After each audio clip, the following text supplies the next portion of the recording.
Hello there. Welcome to my new video, where I'll walk you through my smart income and expense tracker in Google Sheets. I created this tracker to make money management feel less like a chore and more like a simple habit, something easy to use but genuinely useful. It includes several thoughtfully designed features, and I'll walk you through each one in full detail. So let's jump right in. When you get started with your copy of this spreadsheet, you'll begin in the Customization tab, where you can set everything up to your liking.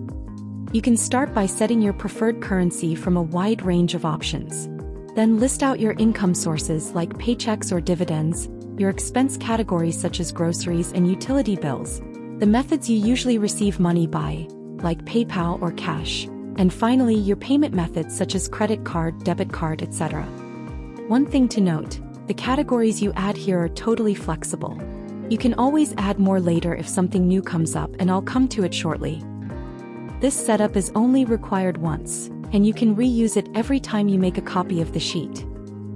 Now before we move on, I'll show you the two separate transaction logs this spreadsheet uses, each with a distinct purpose.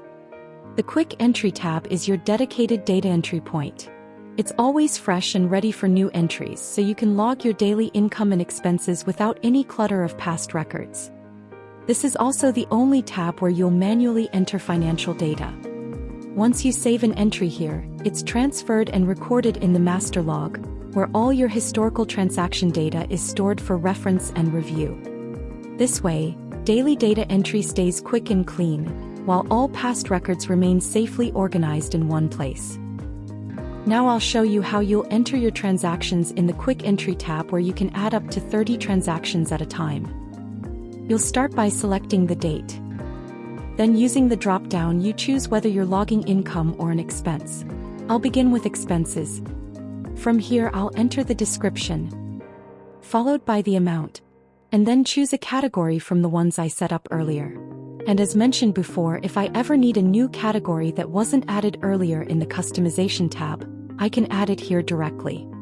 Then you can select the payment method. Just like before, you can add a new method if needed. Finally, you can add any extra notes if you like. Now I'll go ahead and add the rest of my expenses for the day.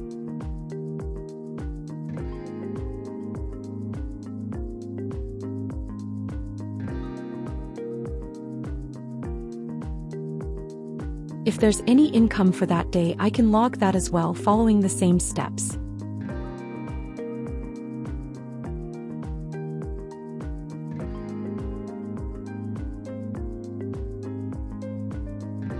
If you want to enter transactions for, say, 2 days at a time, you can select the next date here and add all your entries for that day.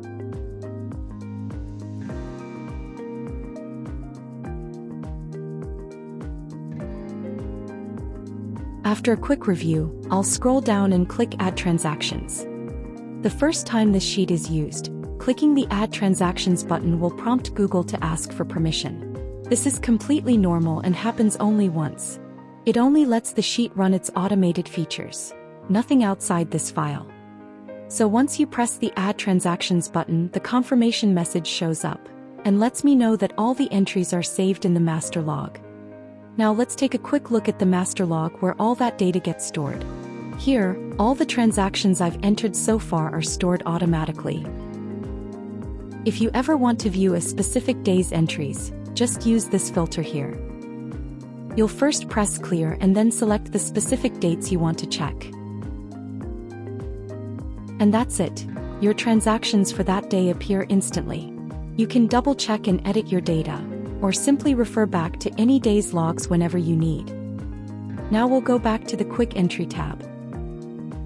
As we just saw, these entries are already saved in the master log, so I'll clear them here. I'll click the Clear Data button and the sheet is instantly refreshed, ready for the next time I want to add new entries. Next is the Data Overview and Stats tab. In this tab you can view financial stats, summaries and charts for any date range you choose. Let's say I select the dates for a specific month. The sheet automatically updates to show stats and visual summaries for that exact period. You'll see a clear breakdown of income and expenses by source and category, with visuals that make it easy to spot patterns. You can also hover over the charts to view detailed values. For example, I can see that my largest income source during this period was paychecks, and my biggest expense category was education. You can also review how you earned and spent during this time, by payment methods and receiving methods. For instance, I can see that I relied heavily on cash for accepting payments, while most of my payments were made using digital wallets.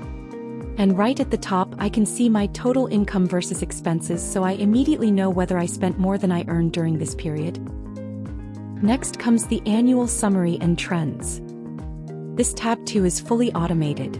All you have to do is select the year from the drop-down, and you'll instantly see your entire year's financial story laid out clearly. At the top, you'll see your annual summary, where income and expenses are summarized by sources and categories, along with a breakdown of receiving methods and payment methods. You can hover over any of the charts to view detailed amounts. For example, I can see that my biggest income source for the selected year was paychecks. My largest expense category was education. Most of my income came in through PayPal, and I relied heavily on digital wallets for payments. Moving further down, you'll find the annual trends for the selected year. First, there's a total income versus expense overview, followed by a cash flow chart that shows month-by-month income and expenses side by side. Alongside that, you'll see month-by-month trends for both income and expenses across the year, making it easy to spot which months were stronger and which saw higher spending. The charts below are interactive. Using the drop-downs, you can choose exactly what you want to analyze. For example, if I select dividends, I can view dividend income trends month by month. Similarly, if I choose groceries under expenses, I can see its monthly breakdown and identify the months with higher spending. For instance, I can tell that March had the highest spend for this category. You can do the same for income and payment methods by selecting a specific method to view its monthly trends. For example, I can see that most income via PayPal came in during January, while cash was used most for payments in March. And that brings us to the end of this walkthrough video. Using this income and expense tracker has made me so much more mindful about my money. Just logging things daily helped me notice patterns I never would have caught otherwise. I feel way clearer about where my money's going and how I'm actually spending, and I really hope this spreadsheet helps you the way it has helped me. Thank you so much for watching.